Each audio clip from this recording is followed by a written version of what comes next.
Donc, on a vu les mutations génétiques. On a dit que la plus fréquente des mutations, c'est la mutation du facteur H. Et on a vu les auto-anticorps qui peuvent être produits. Le plus fréquent, c'est le C3-9. D'accord? Donc, comme dans les maladies, les glomérulopathies à dépôt de C3, on a deux entités différentes. On a les glomérulonéphrites à dépôt de C3, c'est les GNMP type 1, type 2 à dépôt isolé de C3, C1Q négatif, C4D négatif.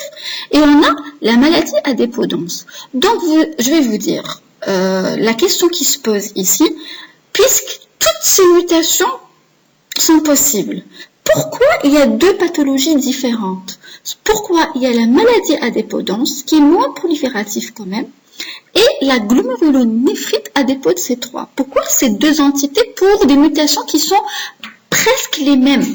Il y a autant de mutations dans le C3 par rapport à la voie alterne de l'activation du complément pour les deux pathologies.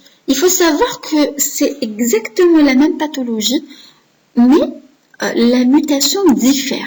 Je vais vous expliquer. Dans la maladie à dépôt dense, les mutations, l'activation du complément par voie alterne, elle se fait à la phase fluide. Qu'est-ce que ça veut dire la phase fluide? Vous savez, le C3, il est activé dans le sang. Il va se transformer en C3 convertase. Et la C3 convertase va se lier au niveau des tissus. Ça veut dire que la maladie à dépôt dense va activer la production ou la cascade d'activation alterne du complément, mais à sa phase fluide, dans le sang, c'est-à-dire de C3 à C3b grand B à C3b grand B petit b, parce que c'est cette partie-là, c'est le C3b grand B petit b, la C3 convertase, qui va se lier au niveau des tissus. D'accord? Donc la mutation, elle existe jusqu'à là. C'est le plus souvent un auto-anticorps, c'est le C3-9 qui est retrouvé, qui va stabiliser la C3 convertase. Et en stabilisant la C3 convertase, qu'est-ce qui va se passer?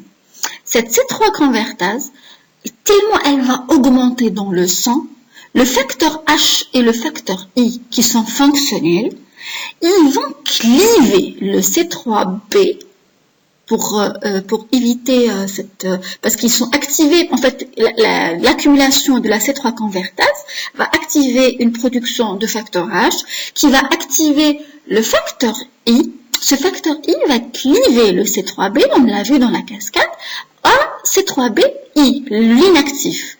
Et cette C3bi a une affinité, bien sûr, les produit d'une façon importante. Il a une affinité très très importante à la membrane basale.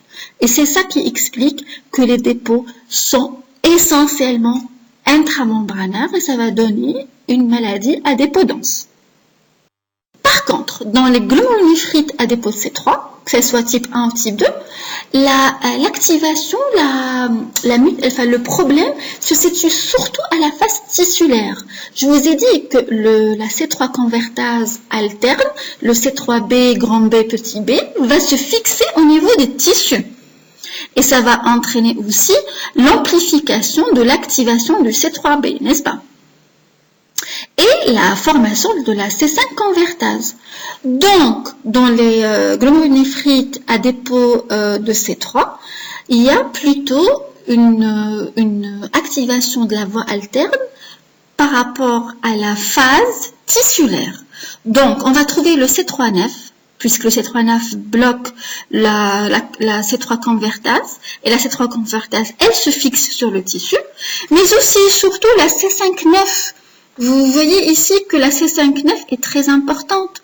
Et cette C5-9 va produire le MAC, qui est le C5b9, qui va se déposer au niveau glomérulaire, avec le dépôt de C3, bien sûr. Et ça va entraîner une glomérulonéphrite, ça veut dire une prolifération très très importante, avec des dépôts. On a vu, ça peut être sous-endothélial et mésangial, soit la type 3 avec tous les dépôts possibles.